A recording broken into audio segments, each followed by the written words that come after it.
ভাই রে, রিজিক যে কি জিনিস, মানে আমি একটা ছবি আপলোড করছিলাম আপনার কিছুদিন আগে, তো ওই ছবিতে আপনারা এতটা রেসপন্স দিছিলেন, আমি বলেছিলাম যে এই ছবি থেকে যা আর্নিং হবে একজন গরিব অসহায় মানুষকে দিয়ে দিব। আর এখন আমি আছি হচ্ছে আমাদের মিস্টার কার্ড সেলুন পাবনা ব্রাঞ্চে, যেটা location Abdul Hamid road, Latif tower, লিফটের 4। তো হঠাৎ আমি দেখি যে ভাই হচ্ছে তার এই যে পানের যে এটা কি বলে ডালা না, ডালা নিয়ে চলে আসছে। তো ওনাকে হয়তো আপনারা চিনতে পারছেন। আসেন ভিতরে আসেন, তো বাইরে দাঁড়িয়ে থেকে আসতে পারবেন নি? তো আমরা এই ছবি থেকে ইনকাম করছিলাম আমি আপনার হচ্ছে মেবি $112। তো ওইটা হিসাব করলে ক্যালকুলেশনে আপনার আসে হচ্ছে 13,550 টাকা বা 52 টাকা এরকম।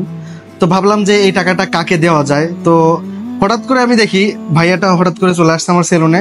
তো ওনাকে যে এর আগে একটা ভিডিও করছিলাম, ভিডিওর মাধ্যমে অনেক টাকা পয়সা যতটুকু পাইছিল, কত পাইছিলেন? 6,600 টাকা পাইছি। 6,600 টাকার মতো পাইছিল। তো আর আমি দিছিলাম 5,000 টাকা।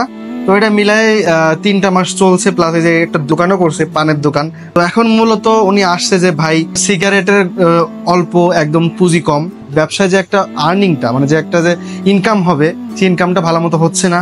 তো ভাবলাম যে আর কি করা যায়। তো উনি আমাকে বলতেছে ভাই আমাকে যদি একটু ব্যবসাটা একটু বড় করে দিতেন, আমার বাচ্চা কাচ্চা নিয়ে আমি চলতে পারতাম।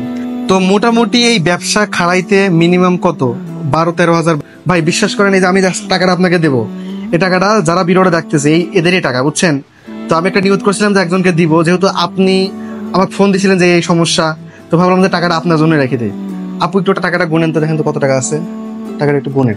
ঠিক এইভাবেই আপনাদের আমানতের প্রত্যেকটা টাকা আমি অসহায় মানুষের হাতে তুলে দিব। দেখেন তো মোট কত টাকা আছে, কত টাকা আছে? 13,555 টাকা।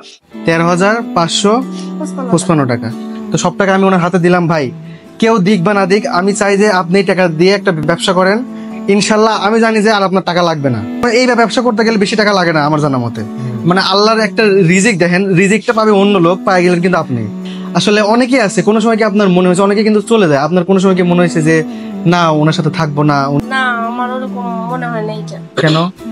কারণ সবসময় লাগে আমি সুখু একটা সাধারণ ঘরের মেয়ে, মানে কষ্ট করে বড় হয়েছি, তাই আমি এগুলা জানি। আমি চাইলে পারি যে ভালো কারোর সাথে থাকতে, বা চাইলে যদি পারি, কিন্তু ওটা আমি মনে করি না যে ওরে ছেড়ে আমি কোনদিন চলে যাবো।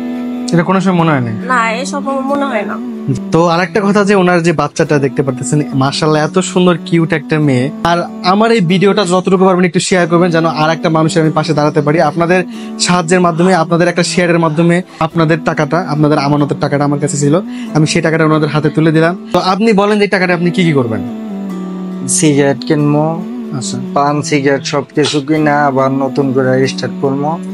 আল্লাহ দিলে যেটা দিয়েছেন এটা দিয়ে ইনশাল্লাহ যদি বেচা কিনি হয় ইনশাল্লাহ চলতে পারবো মোটামুটি। আমি সত্যি কথা বলতে ওনাকে আমি চিনি না, উনি এর আগে আসছিল, ওনাকে আমি দেখার পর ভিডিওটা করছি, যতটুকু পারছি ওনাকে হেল্প করছি। এই ভিডিওটা যে যতটুকু পারেন, যদি আপনারা হেল্প করতে নাও পারেন, ভিডিওটা শেয়ার করে হলে ওনার পাশে থাকবেন।